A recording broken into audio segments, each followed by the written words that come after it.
So, end of the day here, qualifying heats, round 1 at Genk, and I've got Joel Affolter and P.D.B, two familiar faces also in Holland and Belgium.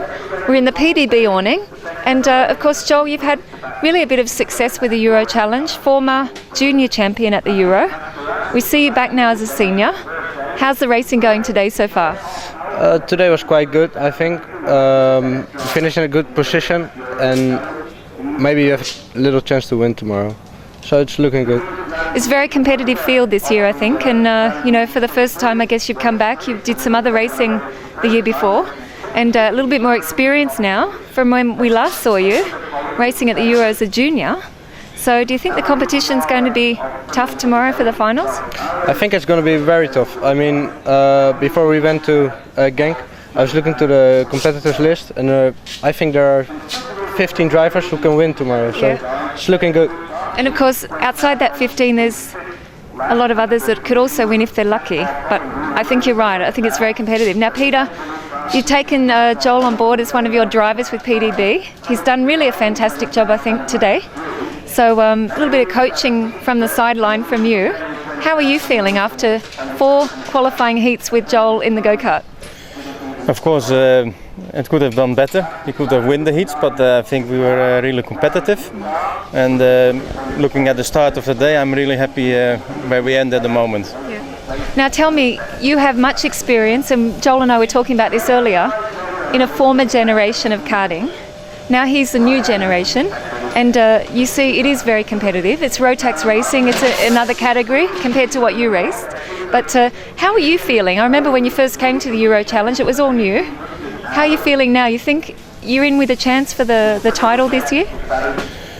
I think always, of course, because it's the main goal of racing is winning. But about competition, I don't think there is so much different between the past and today. Yeah. We have 4 wheels and a steering wheel, so... It's still karting? Still karting, yeah. Now, I guess as a manufacturer, or someone who's also thinking about your customers and other drivers here in the team and around the world who race your kart, how important is it to have a good young driver who can give feedback? And I know, like I said, you're probably giving him a bit of coaching as a mentor. Is it important for you to have this experience, knowledge, feedback to help your customers? It's of course very important for the company to work with experienced drivers, to learn about the problems in the kart and to improve, but it's also nice as a hobby to have good drivers with you in the team. Of course, and Joel's probably one of the familiar faces here because it's one of the local tracks for him where he's had a lot of success also. But when we go to other places like Wackersdorf and Sweden, will you get a chance to do any testing at all? Joel, do you think you'll be doing any driving at any of the other circuits before the racing? To be honest, I don't know when the next race is, but on Wackersdorf we have 2 races in KF2. Yeah. So, and I know the track, of course. Yeah. So I think we will be fine there. Okay, because Wackersdorf is one of the familiar tracks with the Euro Challenge, but it's also quite fast and challenging. What about Sweden? When we go to Sweden, do you think you're going to get a chance to do any testing there, or are you a little bit busy with the schedule? I don't know. I think my schedule is quite heavy. Yeah. I think I'm doing a lot of races this year, but if there's a chance, we will do it.